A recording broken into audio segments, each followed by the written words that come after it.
30 ಸುದ್ದಿಗೆ ಸ್ವಾಗತ. ನಾನು ಚೈತ್ರರಾಜ್. ವೀಕ್ಷಕರೇ, ನಾನು ಸ್ಟುಡಿಯೋ ಒಳಗೆ ಬಂದಿದ್ದೀನಿ. ಸೊ ನನ್ನ ಮಾಸ್ಕ್ ಅನ್ನು ರಿಮೂವ್ ಮಾಡ್ತಾ ಇದ್ದೀನಿ. ಅದರ್ವೈಸ್ ಎಲ್ಲ ಟೈಮಲ್ಲೂ ಕೂಡ ನನ್ನ ಮಾಸ್ಕ್ ಅನ್ನು ಹಾಕೊಂಡಿರ್ತೀನಿ. ಹಾಗೆ ಕೊರೋನಾ ಕೇಸಸ್ಗಳು ಕಮ್ಮಿ ಆಗ್ತಿದೆ ಅಂತ ನಿರ್ಲಕ್ಷ್ಯ ಮಾಡಬೇಡಿ. ಆದಷ್ಟು ನಿಮ್ಮ ಜಾಗೃತೆಯಲ್ಲಿ ನೀವಿರಿ. ಮಾಸ್ಕ್ ಅನ್ನು ತಪ್ಪದೇ ಹಾಕಿ, ಕೈಗಳನ್ನು ಸ್ಯಾನಿಟೈಸ್ ಮಾಡ್ಕೊಳ್ಳಿ. ಹಾಗೆ ನೀವು ಸೋಷಿಯಲ್ ಡಿಸ್ಟೆನ್ಸಿಂಗ್ ಮೇಂಟೈನ್ ಮಾಡಿ. ಸೊ ಸರ್ಕಾರದ ಎಲ್ಲ ಗೈಡ್ಲೈನ್ಸ್ ನಾನು ಕೂಡ ಫಾಲೋ ಮಾಡ್ತೀನಿ, ನೀವು ಕೂಡ ಫಾಲೋ ಮಾಡಿ. Stay home, stay safe. Well ವೀಕ್ಷಕರೇ, ದಿನದಲ್ಲಿ ನಡೆದಂತಹ ಪ್ರಮುಖ ಸುದ್ದಿಗಳನ್ನು ಇದೀಗ ಒಂದೊಂದೇ ನೋಡ್ತಾ ಹೋಗೋಣ. ರಾಷ್ಟ್ರ ಪ್ರಶಸ್ತಿ ವಿಜೇತ ಸ್ಯಾಂಡಲ್ವುಡ್ನ ಖ್ಯಾತ ನಟ ಸಂಚಾರಿ ವಿಜಯ್ ಇನ್ನೂ ನೆನಪು ಮಾತ್ರ. ಅಪಘಾತದಿಂದ ಸಾವನ್ನಪ್ಪಿದ ನಟ ಸಂಚಾರಿ ವಿಜಯ್ ಇಹಲೋಕ ತ್ಯಜಿಸಿದ್ದಾರೆ. ಇಂದು ಚಿಕ್ಕಮಗಳೂರಿನ ಕಡೂರು ತಾಲೂಕಿನ ಪಂಚನಹಳ್ಳಿಯಲ್ಲಿ ಸಂಚಾರಿ ವಿಜಯ್ ಮಣ್ಣಲ್ಲಿ ಮಣ್ಣಾಗಿದ್ದಾರೆ. ಸರ್ಕಾರಿ ಗೌರವಗಳೊಂದಿಗೆ ಅಂತಿಮ ವಿದಾಯ ಹೇಳಲಾಗಿದೆ. ವೀರಶೈವ ಲಿಂಗಾಯತ ಸಮುದಾಯದ ಪ್ರಕಾರ ಅಂತಿಮ ವಿಧಿವಿಧಾನ ನೆರವೇರಿದೆ. ಕುಪ್ಪೂರು ಶ್ರೀಗಳ ನೇತೃತ್ವದಲ್ಲಿ ನಟ ಸಂಚಾರಿ ವಿಜಯ್ ಅಂತ್ಯ ಸಂಸ್ಕಾರ ಮಾಡಲಾಗಿದೆ. ವಿಜಯ್ ಸ್ನೇಹಿತರಾದ ರಘು ತೋಟದಲ್ಲಿ ಅಂತಿಮ ವಿಧಿವಿಧಾನ ನೆರವೇರಿದೆ. ಸೋದರ ಸಿದ್ದೇಶ್ ಎಲ್ಲ ಶಾಸ್ತ್ರಗಳನ್ನು ನೆರವೇರಿಸಿದ್ದಾರೆ. ಪಂಚನಹಳ್ಳಿಯಲ್ಲಿ ನೀರವ ಮೌನ ಆವರಿಸಿದ್ದು ಕುಟುಂಬಸ್ಥರ ಆಕ್ರಂದನ ಮುಗಿಲು ಮುಟ್ಟಿದೆ. ಹುಟ್ಟಿದೂರಿದ ಋಣವನ್ನು ತೀರಿಸುವಂತಹ ನಿಟ್ಟಿನಲ್ಲಿ ಆ ಇಡೀ ಗ್ರಾಮಸ್ಥರೆಲ್ಲರೂ ಸಹ ಗೌರವದಿಂದ ಅವರನ್ನು ಕಳಿಸ್ಕೊಟ್ಟಿರ್ತಕ್ಕಂಥದ್ದು ನೋಡಿದರೆ ನಿಜವಾಗ್ಲೂ ಸಂತೋಷದಾಯಕವಾಗ್ತದೆ. ಅವ್ರಿಗಿನ್ನೂ ಸಮೇತ ಸಮಾಧಾನ ಊರಿನವ್ರಿಗೆ ಆಗಿಲ್ಲ. ಯಾಕೆಂದರೆ ಅವ್ರನ್ನ ಪೂರ್ತಿ ನಾವು ನೋಡೋಕ್ಕಾಗಿಲ್ಲ ಅಂಥೇಳಿ ಬಹಳ ಜನ ನೊಂದ್ಕೊಂಡಿದ್ದಾರೆ. ಏನು ಮಾಡೋಕ್ಕಾಗೋದಿಲ್ಲ, ಯಾಕೆಂದರೆ ಪರಿಸ್ಥಿತಿ ಆಗಿದೆ, ವಾತಾವರಣ ಆಗಿರೋದ್ರಿಂದ, ಈ ಭಾಗದಲ್ಲಿ ಕೋವಿಡು ಸಹ ಜಾಸ್ತಿ ಇರೋದ್ರಿಂದ ಒಂದು ವ್ಯವಸ್ಥೆಯಲ್ಲಿ ಸರ್ಕಾರ ಏನು ವ್ಯವಸ್ಥೆ ಮಾಡ್ಬೋದು ಆ ವ್ಯವಸ್ಥೆ ಮಾಡಿದ್ದಾರೆ. ಆದರೆ ಶಾಸ್ತ್ರೋಕ್ತವಾಗಿ ಕ್ರಮವಾಗಿ ಇಲ್ಲಿ ಸಂಸ್ಕಾರ ಆಗಿರ್ತಕ್ಕಂಥದ್ದು ನಿಜವಾಗೂ ಸಂತೋಷದಾಯಕ. ಬೈಕ್ ಅಪಘಾತದಲ್ಲಿ ಸಾವು ಬದುಕಿನ ನಡುವೆ ಹೋರಾಡಿ ನಟ ಸಂಚಾರಿ ವಿಜಯ್ ಇಹಲೋಕ ತ್ಯಜಿಸಿದ್ದಾರೆ. ಪ್ರತಿಭಾವಂತ ಕಲಾವಿದನ ಕಣ್ಣೀರಿಗೆ ಇಡೀ ಚಂದನವನ ಕಂಬನಿ ಮಿಡಿದಿದೆ. ಅಂಗಾಂಗ ದಾನ ಪ್ರಕ್ರಿಯೆ ಬಳಿಕ ನಟ ಸಂಚಾರಿ ವಿಜಯ್ ಅಂತಿಮ ದರ್ಶನಕ್ಕೆ ರವೀಂದ್ರ ಕಲಾಕ್ಷೇತ್ರದಲ್ಲಿ ವ್ಯವಸ್ಥೆ ಮಾಡಲಾಗಿತ್ತು. ಸಂಚಾರಿ ವಿಜಯ್ ಅಂತಿಮ ದರ್ಶನಕ್ಕೆ ತಾರಾ ಬಳಗ ಅಭಿಮಾನಿಗಳ ಆಗಮಿಸಿ ಅಂತಿಮ ನಮನ ಸಲ್ಲಿಸಿದರು. ಅದೇ ಹೇಳ್ತೀನಲ್ಲ, ಇನ್ನೂ ಅವ್ನು ಬದುಕು ಬರ್ತಾನೆ, ಆಸ್ಪತ್ರೆಯಲ್ಲಿ ಇದ್ರು ಅಂತ ಹೇಳಿ ದೇವ್ರ ಹತ್ರ ನಾನು ಬೇಡ್ಕೊಳ್ಳೋದಷ್ಟು. ನಿಲ್ಸ್ಕೊಳ್ಳೋಕೆ ನೋಡಿದಾಗ ಒಂಥರ ಭಯಗಳು ಬರುತ್ತೆ. ಬರಬೇಕು ಅಂತ ಚೆನ್ನಾಗಿರ್ಬೇಕು ಅನ್ನೋದೇ ಒಂದು. ಇನ್ನೂ ಸಾಧಿಸೋದಿದೆ. ದೇವ್ರಿಷ್ಟಕ್ಕೆ ಅವ್ನು ಕರ್ಕೊಂಡ್ಬಿಟ್ನಲ್ಲ, ಇನ್ನೂ ಭಾಳ ಚೆನ್ನಾಗಿ ಇದು ಮಾಡ್ಕೊಂಡು ಒಳ್ಳೆ ಬುದ್ಧಿಯಿಂದ ಬಂದವನು ಅವನು. ಈಗಲೂ ನೆನ್ಸ್ಕೊಂಡು ಅಷ್ಟು ಚಿಕ್ಕ ವಯಸ್ಸಿಗೆ ಇದು ಸಾಧನೆ ಮಾಡ್ತಾಯಿಲ್ಲ ಈ ಹುಡುಗ. ಯಾವುದೋ ಅಡ್ಡದಾರಿ ಹಿಡಿಲಿಲ್ಲ. ಈ ಕಾಲದಲ್ಲೆಲ್ಲ ಕೆಟ್ಟೋಗೋದೇ ಜಾಸ್ತಿ. ಹೇಳೋರು ಅಪ್ಪ ಅಮ್ಮ ಎಲ್ಲ ದೂರದ ಕೆಟ್ಟೋಗೋದೇ ಜಾಸ್ತಿ. ಅಂಥದ್ರಾಗ ನಮ್ಮ ಒಡನಾಟದಲ್ಲಿ ಬೆಳೆದು ಒಳ್ಳೆ ಬುದ್ಧಿ ಕಲಿಸ್ನಲ್ಲ ಅನ್ನೋದೊಂದು ಸಂತೋಷ. ಇಂಥ ಸಮಯದಲ್ಲಿ ಇಷ್ಟು ಚಿಕ್ಕ ವಯಸ್ಸಿನಲ್ಲಿ ನಮ್ಮಿಂದ ದೂರ ಹೋಗೋದಂದರೆ ಭಾಳ ಕಷ್ಟ. ನಮಗಿಂತ ಅವ್ರ ಫ್ಯಾಮಿಲಿ ಮೆಂಬರ್ಸ್ ತುಂಬ ಕಷ್ಟ. ಯಾಕಂದರೆ ಸಂಚಾರಿ ವಿಜಯ್ ಜೊತೆ ನಾನು ಕಿಲ್ಲಿಂಗ್ ವೀರಪ್ಪನ ಒಂದು ಫಿಲಮ್ ಮಾಡಿದ್ದೆ. ಐ ಥಿಂಕ್ ಜೊತೆಲೇ ಇದ್ದು ಒಂದು 10-12 ದಿವಸ ಯಲ್ಲಾಪುರದಲ್ಲಿದ್ದು. ಆವಾಗ ಅವ್ರು ಮಾತಾಡಿದ ರೀತಿ ತುಂಬಾ ಒಂಥರ ಐ ಥಿಂಕ್ ಕಲಿಯಂಥದ್ದು ತುಂಬ ಅವ್ರಿಗೆ ಇಂಟ್ರೆಸ್ಟ್ ಇತ್ತು. ಅದಾದಮೇಲೆ ನಾನಲ್ಲ ಅವಳು ಪಿಕ್ಚರ್ ನೋಡಬೇಕಣ್ಣ ಅನ್ನೋದು ನೋಡಿದೆ ಪಿಕ್ಚರ್. ಎಲ್ಲ ಸೇರಿ ಡಿಸೈಡ್ ಮಾಡಿದ್ವಿ. ಏನಂದರೆ ಅವ್ರ ಮನೆಯವ್ರ ಪ್ರಕಾರ ಪಂಚನಹಳ್ಳಿನಲ್ಲಿ ಅಂತ್ಯಕ್ರಿಯೆ ನಡೀಬೇಕು ಅಂತ. ಈಗ ಆಲ್ರೆಡಿ ಅಲ್ಲಿ ಸರ್ಕಾರಿ ಗೌರವಕ್ಕೆ ಸರ್ಕಾರದಿಂದ ಏನೇನು ಸಿದ್ಧತೆಗಳಾಗಬೇಕು ಅದೆಲ್ಲ ನಡೀತಾ ಇದೆ. ಅಲ್ಲಿ ಎಲ್ಲ ಅಭಿಮಾನಿಗಳಲ್ಲೂ ಕೇಳೋದಿಷ್ಟೇ, ಅಲ್ಲೂ ಕೂಡ ಏನಂದರೆ ಸೋಷಿಯಲ್ ಡಿಸ್ಟೆನ್ಸ್ ಮೇಂಟೈನ್ ಮಾಡಿ ಅವಕಾಶ ಮಾಡಿಕೊಡಿ. ಸಮಾಧಾನದಲ್ಲಿ ಆಗುತ್ತಾ ಎಷ್ಟು ಜನಕ್ಕಾಗುತ್ತೋ ಅಷ್ಟು ಜನಕ್ಕೆ ಅಲ್ಲಿ ಅವ್ರ ಮುಖ ನೋಡೋದಕ್ಕೆ ಅವಕಾಶ ಮಾಡಿದ್ದೀವಿ. ಅಲ್ಲೂ ಕೂಡ ಇದೇ ಥರ ವ್ಯವಸ್ಥೆ ಆಗಿದೆ. ಕಡೆ ಕ್ಷಣದಲ್ಲಿ ಅವ್ರ ಜೊತೆ ನಿಂತ್ಕೊಳ್ಳೋದಕ್ಕೆ ಅವಕಾಶ ಮಾಡಿಕೊಡಿ. ಎಷ್ಟೋ ಜನ ನಮ್ಮನ್ನು ನಿಜವಾಗ್ಲೂ ತೃತೀಯ ಲಿಂಗಿಯರು ಅಂತಲೇ ಪರಿಗಣಿಸಿ ಮಾಡಿದ್ದನ್ನೆಲ್ಲ ನೆನೆಸ್ಕೊಂಡು ನಾವು ನಗ್ತಾ ಇದ್ವಿ. ನಮ್ಮ ಇಡೀ ಚಿತ್ರೀಕರಣದಲ್ಲಿ ನಾನೊಂದು 25 ರೂಪಾಯಿ ಕಲೆಕ್ಷನ್ ಮಾಡಿದ್ದೆ ಇದೇ ಥರ. ವಿಜಿ ಅದಕ್ಕಿಂತ ಹೆಚ್ಚು ಮಾಡಿದ್ದ. ನೋಡಿ, ನಂದು ಜಾಸ್ತಿ ನಿಂದು ಜಾಸ್ತಿ ಅಂತ ಜಗಳ ಮಾಡ್ಕೊಳ್ತಿದ್ವಿ. ನಾವು ಸಿಕ್ಕಾಗೆಲ್ಲ ಬರೀ ನಗುನೇ.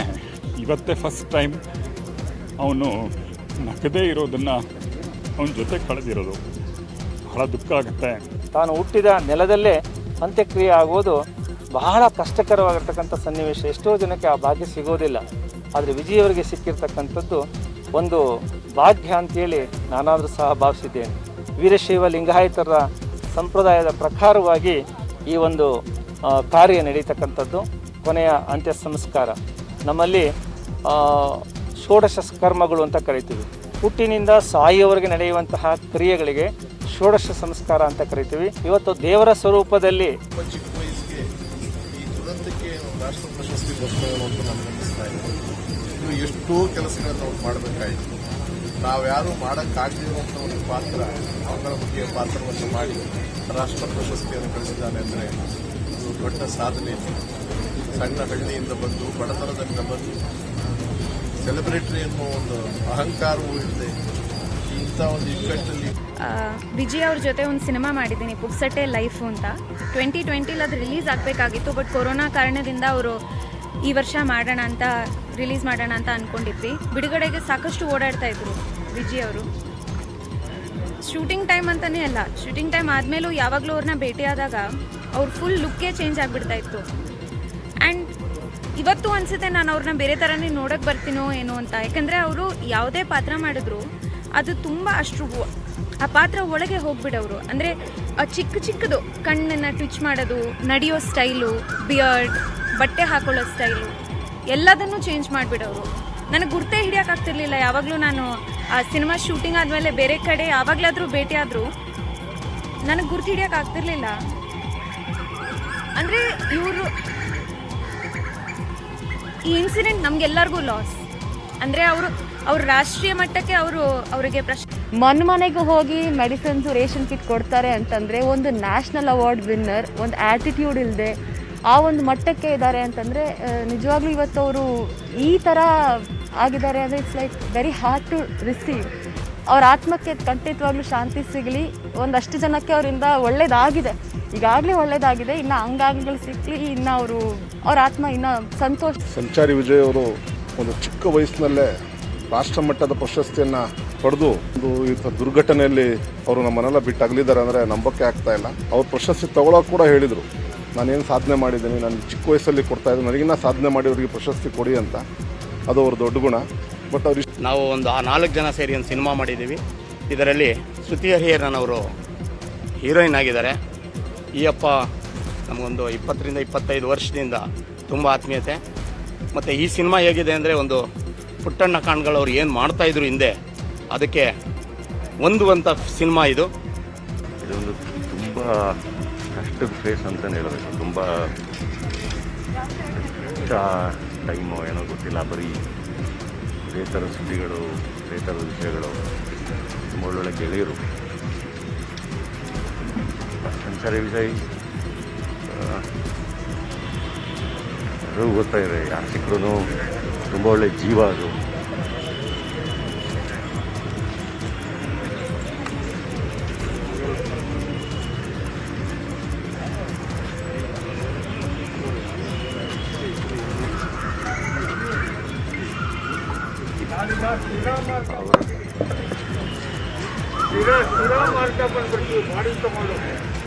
ಏನಾಗುತ್ತೆ ಎಲ್ಲ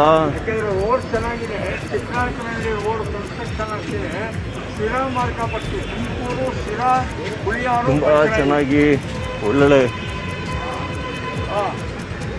ಎಲ್ಲದಕ್ಕೂ ಸ್ಪಂದಿಸ್ತಿದ್ದಂಥ ಜೀವ ಅದು. ದುರಂತ ಆಗೋಗಿದೆ. ಅದನ್ನು ತಕ್ಷಣ ಬರ್ತಂಥ ಶಕ್ತಿ ಕೊಡಲಿ ಅಂತ ಕೇಳ್ಕೊಂತೀನಿ. ತುಂಬ ಒಳ್ಳೆ ಒಂದಿಷ್ಟು ಕ್ಷಣಗಳನ್ನ ಕಳೆದಿದ್ದು ಜೊತೆಗೆ ಎಲ್ಲರೂ. ಯಾವತ್ತೂ ಒಬ್ಬ ಮನುಷ್ಯ ಆಗಿ, ಒಬ್ಬ ಒಳ್ಳೆ ಕಲಾವಿದ ಆಗಿ ನನ್ನ ಜೊತೆಗೆ ಅವ್ರು ಇದ್ದೇ ಇರ್ತಾರೆ. ಇನ್ನು ಬೆಂಗಳೂರಿನಿಂದ ಕಡೂರಿನತ್ತ ಹೋಗುವ ಮಾರ್ಗದ ವೇಳೆ ನೆಲಮಂಗಲದಲ್ಲಿ ಮಹಿಳಾ ಪೊಲೀಸ್ ಸಿಬ್ಬಂದಿ ಕೂಡ ಸಂಚಾರಿ ವಿಜಯ್ ಪಾರ್ಥಿವ ಶರೀರಕ್ಕೆ ಅಂತಿಮ ನಮನ ಸಲ್ಲಿಸಿದರು.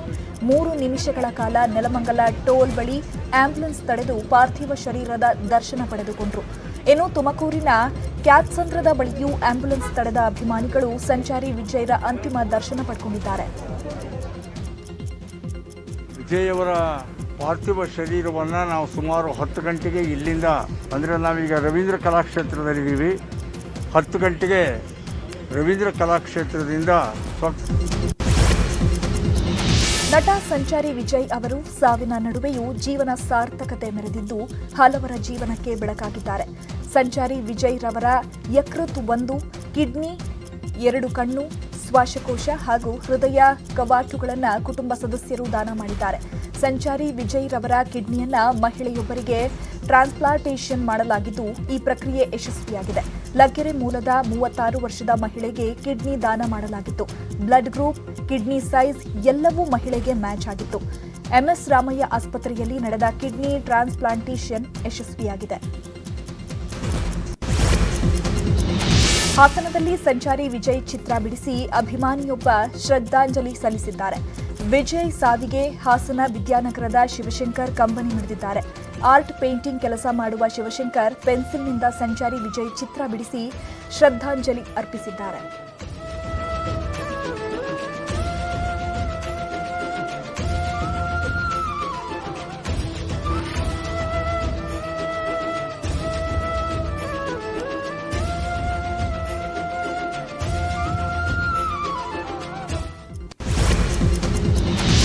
ಡಿಸಿಎಂ ಅಶ್ವಥ್ ನಾರಾಯಣ್, ಆರೋಗ್ಯ ಸಚಿವ ಸುಧಾಕರ್ ನಡುವೆ ಶೀತಲ ಸಮರ ನಡೀತಾ ಇದೆಯಾ ಎಂಬ ಶಂಕೆ ಮೂಡಿದೆ. ರಾಜೀವ್ ಗಾಂಧಿ ಆರೋಗ್ಯ ವಿವಿಗೆ ಹಂಗಾಮಿ ಉಪಕುಲಪತಿ ನೇಮಕ ವಿಚಾರದಲ್ಲಿ ಮನಸ್ತಾಪ ಉಂಟಾಗಿದೆ ಎನ್ನಲಾಗುತ್ತಿದೆ. ಹಂಗಾಮಿ ಉಪಕುಲಪತಿಯಾಗಿ ಡಾಕ್ಟರ್ ಜಯಕರ ಶೆಟ್ಟಿ ನೇಮಕ ಮಾಡಲಾಗಿದೆ. ತನ್ನನ್ನ ಪರಿಗಣಿಸದೆ ನೇಮಕ ಮಾಡಿದ್ದಕ್ಕೆ ಸುಧಾಕರ್ ಅಸಮಾಧಾನ ವ್ಯಕ್ತಪಡಿಸಿದ್ದಾರೆ. ರಾಜ್ಯಪಾಲರ ಬಳಿ ಅಶ್ವಥ್ ನಾರಾಯಣ್ ಪ್ರಭಾವ ಎಂದು ಆರೋಪಿಸಿದ್ದಾರೆ. ಸಂಘ ಪರಿವಾರದ ಸೂಚನೆಯಂತೆ ನೇಮಕ ಮಾಡಿರೋ ಆರೋಪ ಕೇಳಿಬಂದಿದೆ. ರಾಜ್ಯ ಬಿಜೆಪಿಯಲ್ಲಿ ಅಸಮಾಧಾನದ ಬೇಗುದಿ ಹೊತ್ತಿ ಉರಿತಾ ಇದೆ. ಹೀಗಾಗಿ ನಾಳೆ ರಾಜ್ಯಕ್ಕೆ ಬಿಜೆಪಿ ಉಸ್ತುವಾರಿ ಅರುಣ್ ಸಿಂಗ್ ಆಗಮಿಸ್ತಾ ಇದ್ದಾರೆ. 3 ದಿನ ಅರುಣ್ ಸಿಂಗ್ ಸರಣಿ ಸಭೆ ನಡೆಸಲಿದ್ದು, ನಾಳೆ ಸಂಜೆ ಸಚಿವರಿಂದ ಅಭಿಪ್ರಾಯ ಸಂಗ್ರಹಿಸಲಿದ್ದಾರೆ.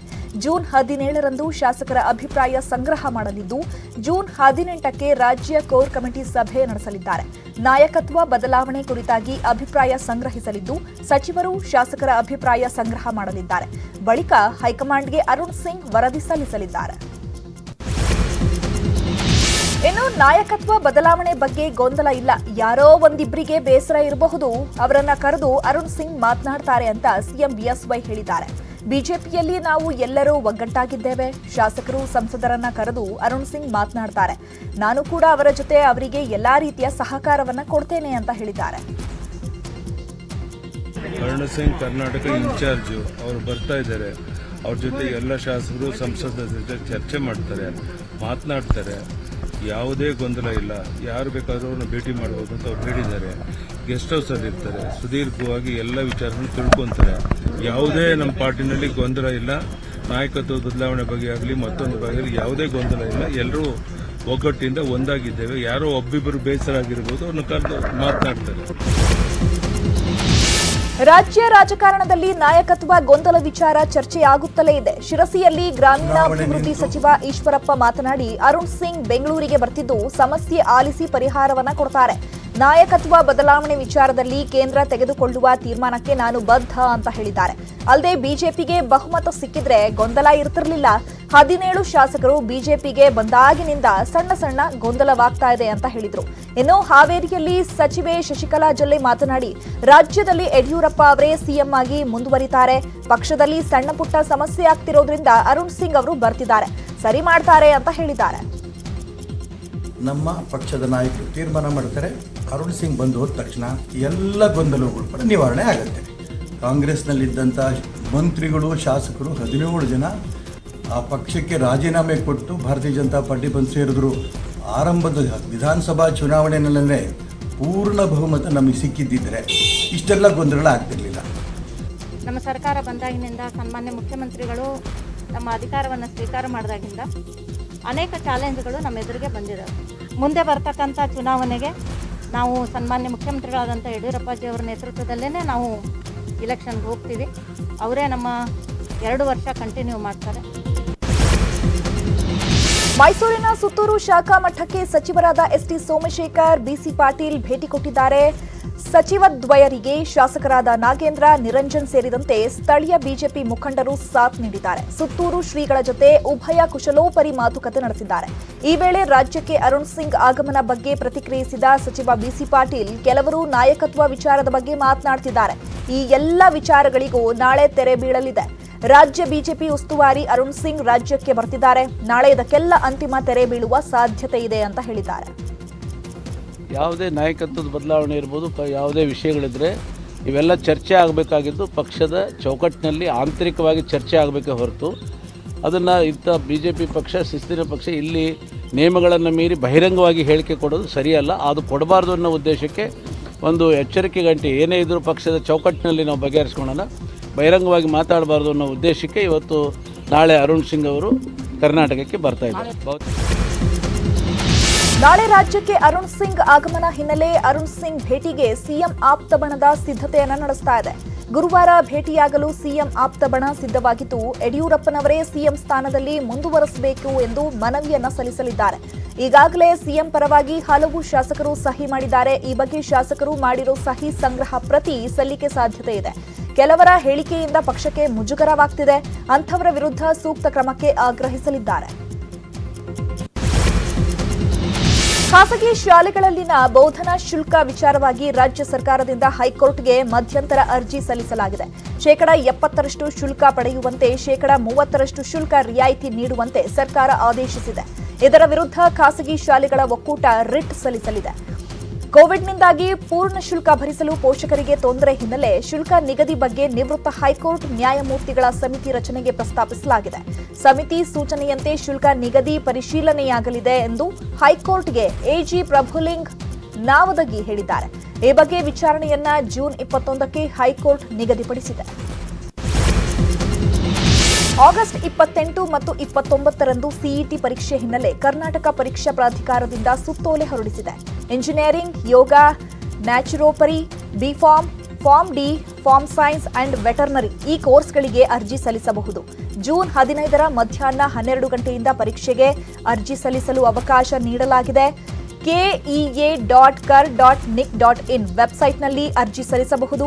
ಜುಲೈ 13ರಂದು ಶುಲ್ಕ ಪಾವತಿಗೆ ಕೊನೆ ದಿನ. ಅಪ್ಲಿಕೇಶನ್ ತಿದ್ದುಪಡಿ ಮಾಡಲು ಜುಲೈ 19ರಿಂದ ಜುಲೈ 22ರವರೆಗೆ ಅವಕಾಶವನ್ನು ಕಲ್ಪಿಸಲಾಗಿದೆ. ದ್ವಿತೀಯ ಪಿಯು ಫಲಿತಾಂಶಕ್ಕೆ ಹೈಕೋರ್ಟ್ ತಡೆ ನೀಡಿದೆ. ದ್ವಿತೀಯ ಪಿಯು ರೆಗ್ಯುಲರ್ ವಿದ್ಯಾರ್ಥಿಗಳ ಪಾಸ್ ವಿಚಾರ ಸಂಬಂಧ ಪಿಯು ರಿಪೀಟರ್ಸ್ ಅಭ್ಯರ್ಥಿಗಳು ಕೋರ್ಟ್ ಮೊರೆ ಹೋಗಿದ್ರು. ರೆಗ್ಯುಲರ್ ವಿದ್ಯಾರ್ಥಿಗಳನ್ನ ಪಾಸ್ ಮಾಡಿರುವುದು ಸರಿಯಲ್ಲ. ಗುರುವಾರದ ತನಕ ಫಲಿತಾಂಶ ಪ್ರಕಟ ಮಾಡದಿರುವಂತೆ ಹೈಕೋರ್ಟ್ ಸೂಚನೆ ಕೊಟ್ಟಿದೆ. ಮಂಗಳೂರಿನಲ್ಲಿ ಮುಂಗಾರು ಮಳೆ ಅಬ್ಬರ ಜೋರಾಗಿದೆ. ಮಂಗಳೂರಿನ ಏರ್ಪೋರ್ಟ್ ತೆರಳುವ ರಸ್ತೆಯ ಸೇತುವೆ ಬಿರುಕು ಬಿಟ್ಟಿದೆ. ಮಂಗಳೂರು ಹೊರವಲಯದ ಬಜ್ಪೇಯ ಮರವೂರು ಬಳಿ ಘಟನೆ ನಡೆದಿದೆ. ಪಾಲ್ಗುಣಿ ನದಿ ನೀರಿನ ಹರಿವು ಹೆಚ್ಚಾದ ಹಿನ್ನೆಲೆಯಲ್ಲಿ ಸೇತುವೆ ಬಿರುಕು ಬಿಟ್ಟಿದೆ. ಮಂಗಳೂರಿನಿಂದ ವಿಮಾನ ನಿಲ್ದಾಣ ಭಾಗಕ್ಕೆ ವಾಹನ ಸಂಚಾರ ಸಂಪೂರ್ಣ ಸ್ಥಗಿತಗೊಂಡಿದೆ. ಉಡುಪಿಯಿಂದ ಬರುವವರು ಮುಲ್ಕಿಯಲ್ಲಿ ತಿರುವು ಪಡೆದು ಕಿನ್ನಿಗೋಳಿ ಕಟೀಲು ರಸ್ತೆಯಾಗಿ ಏರ್ಪೋರ್ಟ್ಗೆ ತೆರಳಲು ಸೂಚಿಸಲಾಗಿದೆ. ಮಂಗಳೂರು ನಗರದಿಂದ ಬರುವವರು ನಂತೂರಿನಲ್ಲಿ ತಿರುವು ಪಡೆದು ಕುಲಶೇಖರ ಗುರುಪುರ ರಸ್ತೆಯಾಗಿ ಏರ್ಪೋರ್ಟ್ಗೆ ಹೋಗಬೇಕು. ಮಂಗಳೂರಿನ ಕಾವೂರಿನಿಂದ ಏರ್ಪೋರ್ಟ್ಗೆ ತೆರಳುವ ರಸ್ತೆ ಸಂಪೂರ್ಣ ಬಂದ್ ಆಗಿದೆ.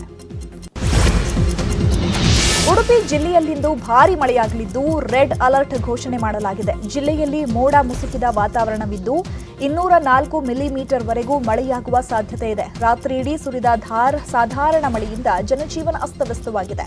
ಪ್ರತಿ ಗಂಟೆಗೆ 45ರಿಂದ 55 ಕಿಲೋಮೀಟರ್ ಗಾಳಿ ಬೀಸುವ ಸಾಧ್ಯತೆ ಇದೆ. ಮೀನುಗಾರರಿಗೆ ಎಚ್ಚರಿಕೆ ವಹಿಸುವಂತೆ ಜಿಲ್ಲಾಡಳಿತ ಮುನ್ಸೂಚನೆ ಕೊಟ್ಟಿದೆ. ಉತ್ತರ ಕನ್ನಡ ಜಿಲ್ಲೆಯಲ್ಲಿ ನಿನ್ನೆಯಿಂದ ಮಳೆ ಅಬ್ಬರ ಜೋರಾಗಿದೆ. ಕಡಲ ಅಲೆಗಳ ಅಬ್ಬರ ಜೋರಾಗಿದ್ದು ಮಳೆಯಿಂದ ಮೀನುಗಾರಿಕೆ ಸ್ಥಗಿತ ಮಾಡಲಾಗಿದೆ. ಜಿಲ್ಲಾಡಳಿತದಿಂದ ಇನ್ನು 4 ದಿನಗಳ ಕಾಲ ಜಿಲ್ಲಾಡಳಿತ ಎಚ್ಚರಿಕೆಯನ್ನು ಕೊಟ್ಟಿದೆ. ಕಲಬುರಗಿ ಜಿಲ್ಲೆಯಲ್ಲಿ ಕೊರೋನಾ ಹಾವಳಿ ಕಡಿಮೆಯಾಗ್ತಿದ್ದಂತೆ ಜಿಲ್ಲಾಡಳಿತಕ್ಕೆ ಮತ್ತೊಂದು ಟೆನ್ಷನ್ ಶುರುವಾಗಿದೆ. ಕಲಬುರಗಿ ಜಿಲ್ಲೆಯಲ್ಲಿ ಪ್ರವಾಹದ ಆತಂಕ ಶುರುವಾಗಿದೆ. ಕಳೆದ ವರ್ಷ ಭೀಕರ ಪ್ರವಾಹಕ್ಕೆ ಜನರು ನಲುಗಿ ಹೋಗಿದ್ರು. ಜಿಲ್ಲೆಯಾದ್ಯಂತ ಉತ್ತಮ ಮಳೆಯಿಂದ ಕೆರೆ, ಡ್ಯಾಂಗಳು ಭರ್ತಿ ಹಂತಕ್ಕೆ ಬಂದಿವೆ. ಡ್ಯಾಂ ಕೆಳಭಾಗದ ಜನರು ಎಚ್ಚರದಿಂದ ಇರುವಂತೆ ನೀರಾವರಿ ಇಲಾಖೆ ಅಧಿಕಾರಿಗಳು ಸೂಚನೆ ಕೊಟ್ಟಿದ್ದಾರೆ. ಪ್ರವಾಹ ಎದುರಿಸಲು ಜಿಲ್ಲಾಡಳಿತ ನೀರಾವರಿ ಇಲಾಖೆಯಿಂದ ಅಗತ್ಯ ಕ್ರಮ ಕೈಗೊಂಡಿದೆ. ಕೊಡಗಿನಲ್ಲಿ ಪೊಲೀಸರಿಂದ ಹಲ್ಲೆಗೊಳಗಾಗಿ ಮಾನಸಿಕ ಅಸ್ವಸ್ಥ ಸಾವು ಪ್ರಕರಣಕ್ಕೆ ಟ್ವಿಸ್ಟ್ ಸಿಕ್ಕಿದೆ. ವಿರಾಜಪೇಟೆ ಬೀದಿಯಲ್ಲಿ ಮಾನಸಿಕ ಅಸ್ವಸ್ಥ ನಡುರಾತ್ರಿ ಮಚ್ಚು ಹಿಡಿದು ಹಲ್ಲೆಗೆ ಯತ್ನಿಸಿ ರಂಪಾಟ ಮಾಡಿದ್ನಂತೆ. ನೈಟ್ ಬೀಟ್ ಪೊಲೀಸರ ಮೇಲೆಯೂ ಕೂಡ ಹಲ್ಲೆ ನಡೆಸಿದ್ನಂತೆ. ಬಂಧಿಸಲು ತೆರಳಿದ್ದ ಪೊಲೀಸರ ಮೇಲೆಯೂ ಮಾರಣಾಂತಿಕ ಹಲ್ಲೆಗೆ ಮುಂದಾಗಿದ್ನಂತೆ. ಬೆಳಗಾವಿಯಲ್ಲಿ ಯುವಕರ ತಂಡವೊಂದು ಪೊಲೀಸರ ಮೇಲೆ ಹಲ್ಲೆ ನಡೆಸಿದೆ. ನಿನ್ನೆ ರಾತ್ರಿ ದರ್ಬಾರ್ ಗಲ್ಲಿಯಲ್ಲಿ ಘಟನೆ ನಡೆದಿದೆ. ಯುವಕರ ತಂಡ ಲಾಕ್ಡೌನ್ ನಿಯಮ ಉಲ್ಲಂಘನೆ ಮಾಡಿದ್ದು ಗುಂಪು ಚದುರಿಸಲು ಮಾರ್ಕೆಟ್ ಪೊಲೀಸರು ಆಗಮಿಸಿದ್ರು. ಈ ವೇಳೆ ಪೊಲೀಸರ ಜೊತೆಗೆ ವಾಗ್ವಾದ ನಡೆಸಿದ ಓರ್ವ ಆರೋಪಿ ಪೊಲೀಸ್ ಸಿಬ್ಬಂದಿ ಕೆನ್ನೆಗೆ ಹೊಡೆದಿದ್ದಾನೆ. ದಾವಣಗೆರೆ ಎಸ್ಪಿಗೆ ಶಾಸಕ ರೇಣುಕಾಚಾರ್ಯ ಆವಾಜ್ ಹಾಕಿದ ವಿಚಾರಕ್ಕೆ ಸಂಬಂಧಪಟ್ಟಂತೆ ಶಾಸಕ ಎಂಪಿ ರೇಣುಕಾಚಾರ್ಯ ಸ್ಪಷ್ಟನೆ ಕೊಟ್ಟಿದ್ದಾರೆ. ಎತ್ತಿನ ಗಾಡಿ, ಬೈಕ್ನಲ್ಲಿ ಮರಳು ಗಣಿಗಾರಿಕೆ ಮಾಡೋರಿಗೆ ಸರ್ಕಾರ ಅನುಮತಿ ಕೊಟ್ಟಿದೆ. ಅಂತಹ ಮರಳನ್ನ ಸೀಸ್ ಮಾಡಬೇಡಿ ಅಂತ ನಾನು ಹೇಳಿದ್ದೀನಿ. ಆದರೆ ಹೊಸದಾಗಿ ಬಂದ ಎಸ್ಪಿ ಅವರು ಇವರ ಮೇಲೆ ಪ್ರಕರಣ ದಾಖಲಿಸಲು ಹೇಳಿದ್ರು. ಇದನ್ನ ನಾನು ವಿರೋಧ ಮಾಡಿದ್ದೀನಿ, ಮುಂದೇನು ವಿರೋಧಿಸ್ತೀನಿ ಅಂತಾನೂ ಹೇಳಿದ್ದಾರೆ. ಆ ವಿಡಿಯೋದಲ್ಲಿರ್ತಕ್ಕಂಥ ಮಾತುಗಳು ನೋಡಿ, ನಾನು ಬಡವರ ಪರ, ಎತ್ತಿನ ಗಾಡಿ ಬೈಕ್ಗಳಲ್ಲಿ ಯಾರು ಮರಳು ಹೊಡ್ತಾರೆ ನಮ್ದೇ ಸರ್ಕಾರ ಅನುಮತಿ ಕೊಟ್ಟಿದೆ, ಅದನ್ನು ಸೀಜ್ ಮಾಡಕ್ ಬಿಡಲ್ಲ ಅಂತ ನಾನು ಹೇಳಿದ್ದೀನಿ. CPI ದೇವರಾಜ್ಗೆ ನೀವು ಸೀಜ್ ಮಾಡಬಾರ್ದು ಅಂತ ಹೇಳಿದ್ದೀನಿ. ಆದರೆ ಯಾವ ಹೊಸದಾಗಿ ಬಂದಿರ್ತಕ್ಕಂಥ SP ಅವರು ಇಂಥ ಪ್ರಕರಣ ದಾಖಲಿಸಕ್ಕೆ ಹೇಳಿದ್ರು, ಅದನ್ನು ವಿರೋಧ ಮಾಡಿದಿರಿ. ಈಗಲೂ ವಿರೋಧ ಮಾಡ್ತೀರಿ, ಮುಂದೇನೂ ವಿರೋಧ ಮಾಡ್ತೀರಿ. ಇನ್ನುಳಿದ ಪ್ರಮುಖ ಸುದ್ದಿಗಳನ್ನು ನೋಡೋಣ ಸ್ಮಾಲ್ ಬ್ರೇಕ್ ಆದ್ಮೇಲೆ. Welcome back. ಉಳಿದ ಪ್ರಮುಖ ಸುದ್ದಿಗಳನ್ನು ಒಂದೊಂದೇ ನೋಡ್ತಾ ಹೋಗೋಣ. ಉದ್ಯಮಿಯಿಂದ ಲಂಚ ಪಡೆದ ಪ್ರಕರಣದ ಕೊಡಿಗೇಹಳ್ಳಿ ASI ದಯಾನಂದ್ ಮನೆ ಮೇಲೆ ACB ದಾಳಿಯಾಗಿದೆ. ನಿನ್ನೆಯಷ್ಟೇ ಲಂಚ ಪಡೆದ ಆರೋಪ ಸಾಬೀತು ಹಿನ್ನೆಲೆ ಅಮಾನತು ಮಾಡಲಾಗಿತ್ತು. ಇಂದು ACB ಅಧಿಕಾರಿಗಳು ಯಲಹಂಕ ನ್ಯೂ ಟೌನ್ನಲ್ಲಿರೋ ASI ದಯಾನಂದ ಸ್ವಾಮಿ ಮನೆಯಲ್ಲಿ ದಾಳಿ ನಡೆಸಿ ಪರಿಶೀಲನೆ ನಡೆಸಿದ್ದಾರೆ. ACB ದಾಳಿ ಹಿನ್ನೆಲೆ ನಾಪತ್ತೆಯಾಗಿರೋ ASI ದಯಾನಂದ್ ಮನೆಯನ್ನ ಸಂಪೂರ್ಣವಾಗಿ ಶೋಧ ಮಾಡಲಾಗಿದೆ. 60,000 ಹಣ ಸೀಸ್ ಮಾಡಲಾಗಿದ್ದು ಕೆಲ ದಾಖಲೆಗಳನ್ನು ವಶಕ್ಕೆ ಪಡೆದಿದ್ದಾರೆ. ಮನೆಯನ್ನ ಸಂಪೂರ್ಣವಾಗಿ ಶೋಧ ಮಾಡಿದ ಅಧಿಕಾರಿಗಳು ಮಾಹಿತಿಯನ್ನ ಕಲೆ ಹಾಕ್ತಿದ್ದಾರೆ. ಚಿಕ್ಕಬಳ್ಳಾಪುರದ ಇಂದಿರಾ ಕ್ಯಾಂಟೀನ್ನಲ್ಲಿ ರೈತನ ಮೇಲೆ ಹಲ್ಲೆ ಮಾಡಲಾಗಿದೆ. APMC ಮಾರುಕಟ್ಟೆಯಲ್ಲಿರುವ ಇಂದಿರಾ ಕ್ಯಾಂಟೀನ್ ಅಡುಗೆ ಭಟ್ಟ ಚೇತನ್ ಎಂಬಾತ ರೈತ ದೇವರಾಜ್ ಮೇಲೆ ಹಲ್ಲೆ ಮಾಡಿದ್ದಾನೆ. ಊಟಕ್ಕೆ ದುಡ್ಡು ಕೊಡುವ ವಿಚಾರದಲ್ಲಿ ಮಾತಿಗೆ ಮಾತು ಬೆಳೆದು ಗಲಾಟೆಯಾಗಿದೆ. ಈ ವೇಳೆ ರೈತನ ತಲೆಗೆ ಗಾಯವಾಗಿದೆ. ಆಕ್ರೋಶಗೊಂಡ ರೈತರು ಅಡುಗೆ ಭಟ್ಟ ಚೇತನ್ಗೆ ಥಳಿಸಿದ್ದಾರೆ.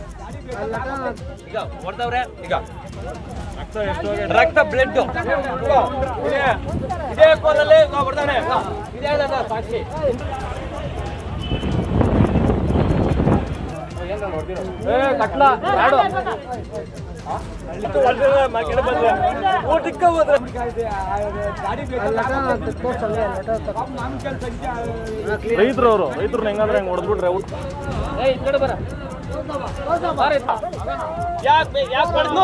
ಈಗ ಹೊಡೆದವ್ರೆ. ಈಗ ರಕ್ತ ಬ್ಲಡ್ ಇದೇ ಕೋಲಲ್ಲಿ ಹೊಡೆದವ್ರೆ. ದಾವಣಗೆರೆಯಲ್ಲಿ ಒಂದೇ ದಿನ 10 ಬ್ಲ್ಯಾಕ್ ಫಂಗಸ್ ಪ್ರಕರಣಗಳು ಪತ್ತೆಯಾಗಿವೆ. ಜಿಲ್ಲೆಯಲ್ಲಿ ಇದುವರೆಗೂ 79 ಬ್ಲ್ಯಾಕ್ ಫಂಗಸ್ ಸೋಂಕಿತರು ಪತ್ತೆಯಾಗಿದ್ದು 19 ಜನ ಬ್ಲ್ಯಾಕ್ ಫಂಗಸ್ ಸೋಂಕಿತರು ಗುಣಮುಖರಾಗಿದ್ದಾರೆ. 60 ಮಂದಿ ಫಂಗಸ್ ಸೋಂಕಿತರಿಗೆ ಆಸ್ಪತ್ರೆಗಳಲ್ಲಿ ಚಿಕಿತ್ಸೆ ಕೊಡಲಾಗುತ್ತಿದೆ. ಜಿಲ್ಲಾ ಚಿಗಟೇರಿ ಆಸ್ಪತ್ರೆಯಲ್ಲಿ 51, ಬಾಪೂಜಿ ಆಸ್ಪತ್ರೆಯಲ್ಲಿ 3, SS ಹೈಟೆಕ್ ಆಸ್ಪತ್ರೆಯಲ್ಲಿ 25 ಸೋಂಕಿತರು ಚಿಕಿತ್ಸೆ ಪಡೆಯುತ್ತಾ ಇದ್ದಾರೆ ಎಂದು ಜಿಲ್ಲಾಡಳಿತ ಮಾಹಿತಿಯನ್ನು ಕೊಟ್ಟಿದೆ. ರೋಗಿಗಳಿಗೆ ಆಶಾಕಿರಣವಾಗಿದೆ ಹುಬ್ಬಳ್ಳಿಯ ಕಿಮ್ಸ್ ಆಸ್ಪತ್ರೆ. ಕಿಲ್ಲರ್ ಬ್ಲ್ಯಾಕ್ ಫಂಗಸ್ಗೆ ಈ ಆಸ್ಪತ್ರೆ ರಾಮಬಾಣವಾಗಿದ್ದು ರಾಜ್ಯದಲ್ಲೇ 1 ತಿಂಗಳ ಅವಧಿಯಲ್ಲಿ 103 ಜನರಿಗೆ ಶಸ್ತ್ರಚಿಕಿತ್ಸೆ ಮಾಡಲಾಗಿದೆ. ನಿತ್ಯವೂ 5 ರಿಂದ 6 ಬ್ಲ್ಯಾಕ್ ಫಂಗಸ್ ಸೋಂಕಿತರ ಕಣ್ಣು, ಕಿವಿ, ಮೂಗು, ಗಂಟಲ ಶಸ್ತ್ರಚಿಕಿತ್ಸೆ ಮಾಡಲಾಗುತ್ತಿದೆ. ಇನ್ನು ಕಿಮ್ಸ್ ಆಸ್ಪತ್ರೆಯಲ್ಲಿ ಈವರೆಗೂ 150ಕ್ಕೂ ಹೆಚ್ಚು ಬ್ಲ್ಯಾಕ್ ಫಂಗಸ್ ರೋಗಿಗಳು ಗುಣಮುಖರಾಗಿದ್ದಾರೆ. 110 ಬ್ಲ್ಯಾಕ್ ಫಂಗಸ್ ರೋಗಿಗಳಿಗೆ ಈಗಲೂ ಚಿಕಿತ್ಸೆ ನೀಡಲಾಗುತ್ತಿದೆ. ಆದರೆ ಶಸ್ತ್ರಚಿಕಿತ್ಸೆ ಉಪಕರಣಗಳೇ ಇಲ್ಲದೆ ವೈದ್ಯರು ಪರದಾಟ ಮಾಡುತ್ತಿದ್ದಾರೆ. ಸಹಾಯ ಮಾಡಬೇಕಾದ ಸರ್ಕಾರ ಕಣ್ಮುಚ್ಚಿ ಕುಳಿತಿದೆ. ಕೊಪ್ಪಳ ಜಿಲ್ಲೆಯಲ್ಲಿ ಇಂದಿನಿಂದ ಗವಿಮಠದ ಕೋವಿಡ್ ಆಸ್ಪತ್ರೆ ಸ್ಥಗಿತವಾಗಲಿದೆ. ಕೊರೋನಾ ಸೋಂಕು ಕಡಿಮೆಯಾದ ಹಿನ್ನೆಲೆಯಲ್ಲಿ ಗವಿಮಠದ ಕೋವಿಡ್ ಆಸ್ಪತ್ರೆಯನ್ನ ಬಂದ್ ಮಾಡಲಾಗಿದೆ. ಆಸ್ಪತ್ರೆ ಬಂದ್ ಮಾಡುವುದಾಗಿ ಜಿಲ್ಲಾಡಳಿತ ಪ್ರಕಟಣೆ ಹೊರಡಿಸಿದೆ. ಮೇ 11ರಂದು ಗವಿಮಠ ಕೋವಿಡ್ ಆಸ್ಪತ್ರೆ ಆರಂಭವಾಗಿದ್ದು ಕೋವಿಡ್ ಆಸ್ಪತ್ರೆಯಲ್ಲಿ ಇಲ್ಲಿಯವರೆಗೂ 315 ಜನರಿಗೆ ಚಿಕಿತ್ಸೆ ನೀಡಲಾಗಿತ್ತು. 94% ಕೊರೋನಾದಿಂದ ಗುಣಮುಖರಾಗ್ತಾ ಇದ್ರು. ಇನ್ನುಳಿದ ಸುದ್ದಿಗಳನ್ನು ನೋಡೋಣ ಬ್ರೇಕ್ ಆದ್ಮೇಲೆ.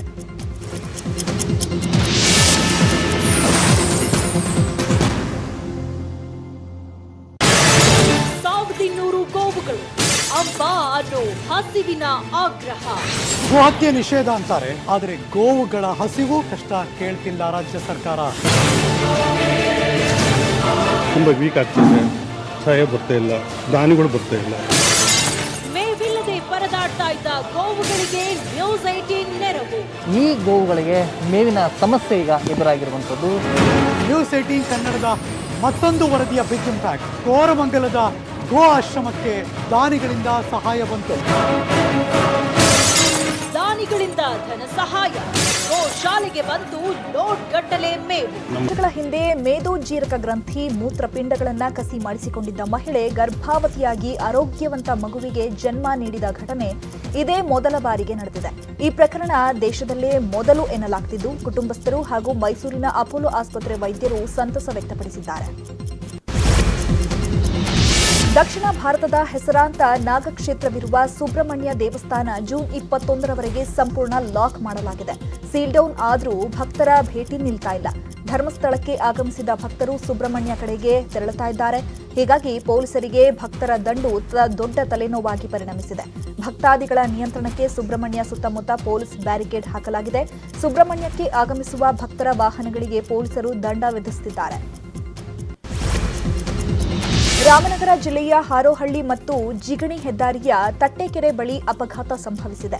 ಟಾಟಾ ಇಂಡಿಕಾ ಕಾರು ಮತ್ತು ರಾಯಲ್ ಎನ್ಫೀಲ್ಡ್ ಬೈಕ್ ನಡುವೆ ಮುಖಾಮುಖಿ ಡಿಕ್ಕಿಯಾಗಿದೆ. ಡಿಕ್ಕಿ ಹೊಡೆದ ಪರಿಣಾಮ ಬೈಕ್ನಲ್ಲಿದ್ದ ಇಬ್ಬರು ದಂಪತಿಗಳು ಸೇರಿದಂತೆ 4 ವರ್ಷದ ಗಂಡು ಮಗು ಸಾವನ್ನಪ್ಪಿದ್ದಾರೆ. ಡಿಕ್ಕಿ ಹೊಡೆದ ರಭಸಕ್ಕೆ ರಾಯಲ್ ಎನ್ಫೀಲ್ಡ್ ಬೈಕ್ ಹೊತ್ತಿ ಉರಿದಿದೆ. ರಾಮನಗರ ಜಿಲ್ಲೆಯ ಹಾರೋಹಳ್ಳಿ ಪೊಲೀಸ್ ಠಾಣೆಯಲ್ಲಿ ಈ ಕುರಿತು ಪ್ರಕರಣ ದಾಖಲಾಗಿದೆ.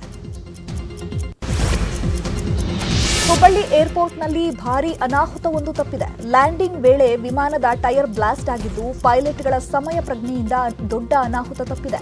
ಕೇರಳದ ಕಣ್ಣೂರಿನಿಂದ ಹುಬ್ಬಳ್ಳಿಗೆ ಬರ್ತಾ ಇದ್ದ ಏರ್ ಇಂಡಿಗೋ 6E7979 ವಿಮಾನದ ಟೈರ್ ಬ್ಲಾಸ್ಟ್ ಆಗಿದೆ. ವಿಮಾನದಲ್ಲಿ 7 ಜನ ಪ್ಯಾಸೆಂಜರ್ ಇದ್ದು, ಯಾವ ಪ್ರಯಾಣಿಕರಿಗೂ ತೊಂದರೆಯಾಗಿಲ್ಲ. ನಿನ್ನೆ ಸಂಜೆ ನಡೆದಿರುವ ಘಟನೆ ತಡವಾಗಿ ಬೆಳಕಿಗೆ ಬಂದಿದ್ದು, ಸದ್ಯ ಹುಬ್ಬಳ್ಳಿಯ ವಿಮಾನ ನಿಲ್ದಾಣದಲ್ಲೇ ಇಂಡಿಗೋ ಫ್ಲೈಟ್ ನಿಂತಿದೆ. ಇಂಡಿಗೋ ವಿಮಾನ ದುರಸ್ತಿ ಕಾರ್ಯ ಮುಂದುವರೆದಿದೆ ಎಂದು ಹುಬ್ಬಳ್ಳಿ ವಿಮಾನ ನಿಲ್ದಾಣದ ನಿರ್ದೇಶಕ ಪ್ರಮೋದ್ ಠಾಕ್ರೆ ನ್ಯೂಸ್ 18ಗೆ ಮಾಹಿತಿ ಕೊಟ್ಟಿದ್ದಾರೆ. ಮೈಸೂರಿನಲ್ಲಿ ರೋಹಿಣಿ ಸಿಂಧೂರಿ ಹವಾ ಇನ್ನೂ ಮುಗಿದಿಲ್ಲ. ಸಾಮಾಜಿಕ ಜಾಲತಾಣದಲ್ಲಿ ರೋಹಿಣಿ ಪರ ಕ್ಯಾಂಪೇನ್ ನಡೀತಾ ಇದೆ. ಮೈಸೂರಿನ ಇಬ್ಬರು ಜನಪ್ರತಿನಿಧಿಗಳ ಮೇಲೆ ಸೋಷಿಯಲ್ ಮೀಡಿಯಾದಲ್ಲಿ ವಾರ್ ನಡೀತಾ ಇದೆ. ಬ್ರಿಂಗ್ ಬ್ಯಾಕ್ ರೋಹಿಣಿ ಎಂದು ನೆಟ್ಟಿಗರು ರೋಹಿಣಿ ಸಿಂಧೂರಿ ಪರ ನಿಂತಿದ್ದಾರೆ. ರೋಹಿಣಿ ಸಿಂಧೂರಿ ಪರ ಬರಹ ಚಿತ್ರಗಳನ್ನು ಪೋಸ್ಟ್ ಮಾಡಲಾಗ್ತಾ ಇದೆ. ಸಂಸದ ಪ್ರತಾಪ್ ಸಿಂಹ, ಶಾಸಕ ಸಾರಾ ಮಹೇಶ್ ವಿರುದ್ಧ ಪೋಸ್ಟ್ಗಳು ಹರಿದು ಬರ್ತಾ ಇದೆ. ಟ್ರೋಲಿಗರ ಮೇಲೆ ಸಾರಾ ಮಹೇಶ್ ನಿನ್ನೆ ಕೆಂಡಾಮಂಡಲರಾಗಿದ್ರು. ಅಲ್ಲದೆ ಮುಂದಿನ ಎಂಪಿ ಚುನಾವಣೆಗೆ ಅಭ್ಯರ್ಥಿಗೆ ರೋಹಿಣಿ ಸಿಂಧೂರಿ ಹೆಸರನ್ನ ನೆಟ್ಟಿಗರು ಸೂಚಿಸ್ತಾ ಇದ್ದಾರೆ. ನೆಟ್ವರ್ಕ್ 18 ಫೆಡರಲ್ ಬ್ಯಾಂಕ್ ಸಹಯೋಗದಲ್ಲಿ ಸಂಜೀವಿನಿ ಗಾಡಿ ಪೂರ್ತಿ ಭಾರತದ ಕೊರೋನಾ ಬಾಧಿತ ಜಿಲ್ಲೆಗಳಲ್ಲಿ ರೌಂಡ್ಸ್ ಮಾಡ್ತಾ ಇದೆ. ಕೋವಿಡ್ ಲಸಿಕೆಯ ಬಗ್ಗೆ ಜನರಲ್ಲಿ ಜಾಗೃತಿ ಮೂಡಿಸ್ತಾ ಇದೆ. ಇವತ್ತು ನಮ್ಮ ಸಂಜೀವಿನಿ ಗಾಡಿ ಎಲ್ಲೆಲ್ಲಿ ಸಂಚರಿಸಿದೆ, ಎಷ್ಟು ಜನರನ್ನ ರೀಚ್ ಆಗಿದೆ ಅನ್ನೋದನ್ನ ನೋಡೋದಾದ್ರೆ,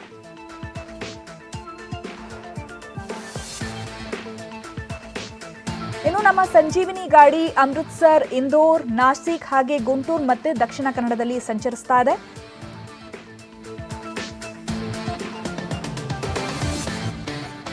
ಇನ್ನು ಎಷ್ಟು ಹಳ್ಳಿಗಳನ್ನ ರೀಚ್ ಆಗಿದೆ ಅಥವಾ ಎಷ್ಟು ಜನರನ್ನ ರೀಚ್ ಆಗಿದೆ ಅಂತಂದ್ರೆ 196 ಹಳ್ಳಿಗಳನ್ನ ರೀಚ್ ಆಗಿದೆ. 91,400 ಜನರನ್ನ ರೀಚ್ ಆಗಿದೆ. ಅಂದಹಾಗೆ ನೆಟ್ವರ್ಕ್ 18 ಮತ್ತು ಫೆಡರಲ್ ಬ್ಯಾಂಕ್ ಸಹಯೋಗದಲ್ಲಿ ಲಸಿಕೆ ಜಾಗೃತಿ ಅಭಿಯಾನ ದೇಶಾದ್ಯಂತ ನಡೀತಾ ಇದೆ. ಕೊರೋನಾ ಲಸಿಕೆ ಬಗ್ಗೆ ಭಯ ಬೇಡ, ವದಂತಿಗಳನ್ನ ನಂಬಬೇಡಿ.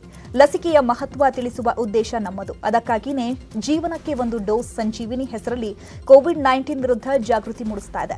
ಇದು ನೆಟ್ವರ್ಕ್ 18 ಮತ್ತು ಫೆಡರಲ್ ಬ್ಯಾಂಕ್ ಸಹಯೋಗದ ಸಂಜೀವಿನಿ ಅಭಿಯಾನದ ಧ್ಯೇಯ ಗೀತೆ ಕೂಡ.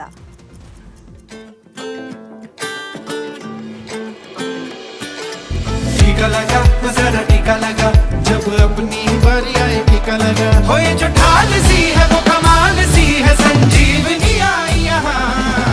टीका लगा जरा टीका लगा, जब अपनी बारी आए टीका लगा, टीका लगा जरा टीका लगा, जब अपनी बारी आए टीका लगा जरा टीका लगा, जरा टीका टीका टीका टीका लगाया क्या।